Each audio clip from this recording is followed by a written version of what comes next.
Salut toi. Ouais, non, ne t'inquiète pas, il y a ma belle-mère et ma femme qui parlent hein, juste derrière. Si tu pourras peut-être entendre, on est en train de préparer un petit barbecue pour samedi. Comment ça va? Et t'as vu le look? Regarde-moi ça. Tout de vert, ouais, ouais, ouais. Ma belle-mère a dit que c'est le vert de l'espoir. C'est le vert de l'espoir parce que on espère que Jackson va arriver bientôt à Tahiti. Ouais, ouais, ouais. On croise les doigts, hein, tout le monde, hein. Bon, bah écoute, une belle semaine a commencé avec une interview que j'ai adorée. J'ai retrouvé une copine d'enfance, Mareva Georges, qui a été Miss Tahiti en 1990 et Miss France en 1991. Elle a été invitée dans mon émission parce qu'aujourd'hui elle est mariée avec un monsieur aux États-Unis, qui est d'ailleurs le propriétaire de la marque Guess, et avec qui elle a monté une fondation pour aider les gens dans le monde et une fondation spécialement pour les gens de Tahiti. Et pendant cette crise du Covid, eh bien, c'est bien venu.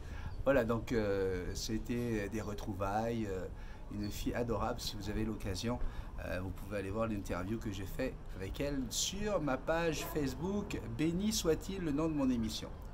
Je voudrais saluer Sophie, qui a essayé de me comparer à cause de ce palmier sur la tête. Regardez, vous voyez, avec le palmier sur la tête, là, elle a pris une photo, voilà, exactement comme ça, et elle s'est foutue de ma gueule.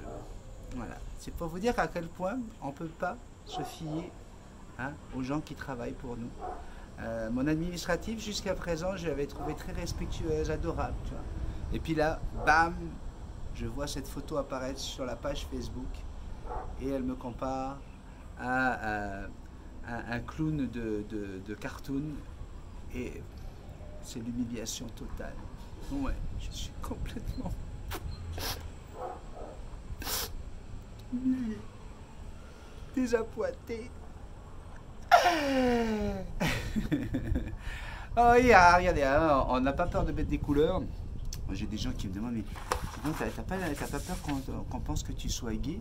Sinon, on peut penser ce qu'on veut. Je veux dire, qui je suis à l'intérieur de moi-même, dans ma tête et dans mon cœur. Moi, je sais qui je suis. Après, les gens, ils pensent ce qu'ils veulent. Et puis, justement, moi, je trouve que ce côté gay, c'est un seul mot pour dire la même chose. Joyeux, heureux. Celui qui est gay et qui l'assume et qui le vit pleinement, eh bien, il est heureux. Et bien, moi, je veux être heureux également. Et j'aime ça, les couleurs. Puis c'est mon petit côté perroquet quand même. J'ai une chaîne de perroquet. Regardez comme c'est beau. Regardez ce t-shirt. Waouh! Non mais sérieusement, hein? Quand t'as une chaîne de perroquet. Alors, hier, j'ai pas eu le temps, alors je vais le faire aujourd'hui. Nous avons Ossa, Ben Ossa. Salut Benny, j'espère que tu vas bien. Moi, j'ai des calopsites qui ne supportent pas le harnais. Tu penses que je dois leur tailler les plumes en sachant qu'elles ont 4 mois? Alors déjà, tu parles au pluriel. Si tu avais une seule calopsite, ça serait beaucoup plus facile parce que quand tu vas essayer de mettre le harnais à l'une, l'autre va faire peur. Et pour la xème fois, je rappelle que cette chaîne n'est pas faite pour les gens qui veulent avoir plusieurs oiseaux. C'est fait pour avoir un seul oiseau. Donc, désolé Ben, si tu viens juste d'arriver, si tu veux que ça fonctionne, tu vas devoir te séparer d'une des calopsites pour pouvoir mieux apprivoiser celle qui est la moins sauvage parce que sinon ça ne marchera pas. Nous avons Monique Donné. J'ai un peu du mal hein, avec mes yeux, ça ne marche pas bien. Moi, je découvre votre site, c'est génial. On vient de m'offrir un faisan doré, né et élevé en grande volière avec plusieurs poules. Faisane. Parce que si tu veux, ici, c'est une chaîne qui parle de perroquet. D'accord? Donc, je rappelle que je ne suis pas vétérinaire. Je ne suis pas éleveur aviaire. Je ne suis pas comportementaliste aviaire. Et les faisans dorés, c'est pas mon truc. Alors je pourrais faire semblant, tu vois, me vanter en te disant oui, alors les faisans dorés, je t'explique. Avec leur queue, non, non, je peux pas faire ça. Donc je suis vraiment désolé. Ton message était beaucoup plus long, Monique, mais j'ai préféré arrêter là. Et je l'ai pris spécialement pour te dire que non, je ne fais pas dans les faisans. Je fais que dans le perroquet. Alors je ne vais pas te donner des conseils. Sache que tous les conseils que je donne sur mes vidéos, ce sont des conseils, ce sont des choses que j'ai vécues, des choses que je sais que j'ai, des oiseaux que j'ai manipulés, Donc si je ne l'ai pas fait, je ne donne pas de conseils. Voilà. Nous avons Rose, et j'ai du mal à lire sans déconner, Rose Biretta. Bonjour, une question. Est-ce que je peux donner des toasts à mon Eclectus comme Jackson, bisous magiques? Oui, tu peux en donner. Encore une fois, il faut vraiment que ce soit toasté. Parce que si c'est de la mie, ça peut gonfler à l'intérieur du jabot lorsqu'il va boire et ça peut l'étouffer. D'accord? Maintenant, s'il n'en veut pas, n'insiste pas.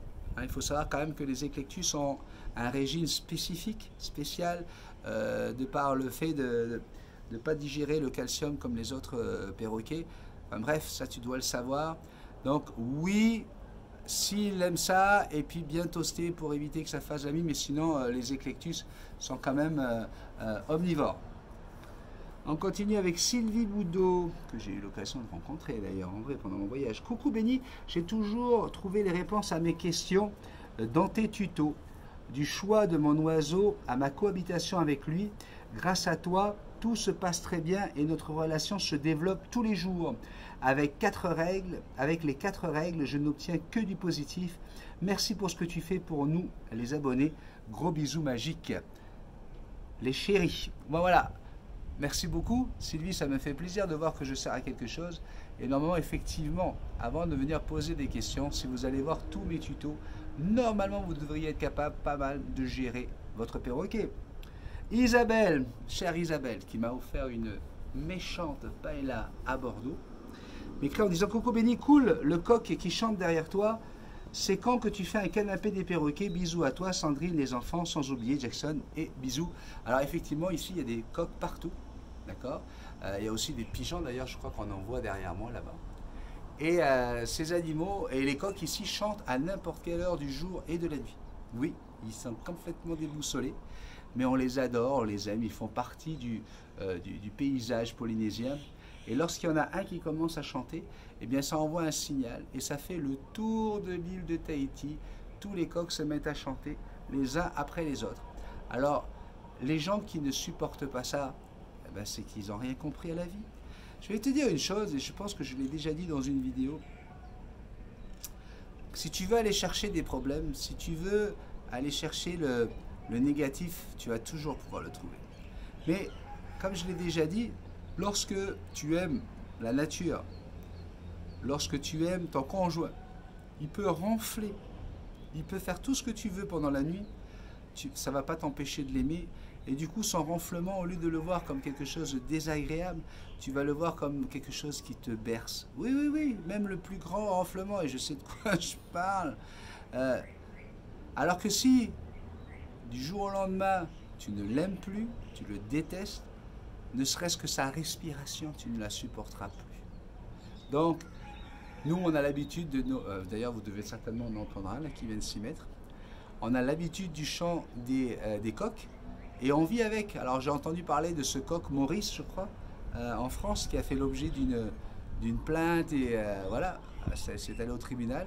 Et les gens ont gagné, hein, bien sûr qu'ils ont gagné, parce que ça fait partie de la nature. Et je me dis une chose, tant mieux que les coqs chantent. On l'entend là, celui-là.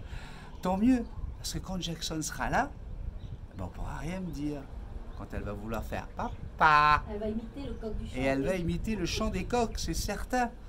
Et donc, si on me dit quelque chose, je dis, ben, écoute, je ne sais pas, moi, qu'est-ce qui se passe? Parce qu'il y a un coq sur ma terrasse. Donc voilà, il faut toujours voir le bon côté des choses, le bon côté de la médaille. Je te fais un gros bisou magique. Voilà, j'ai pris 20 minutes encore de... Non, là, c'est 9 minutes. Ok, 9 minutes. Et là, il faut vraiment que j'y aille. Allez, gros bisou magique. Et celle-là, elle est pour Sophie, avec le palmier sur la tête. Allez, bisous magiques. Et puis encore une fois, je t'aime.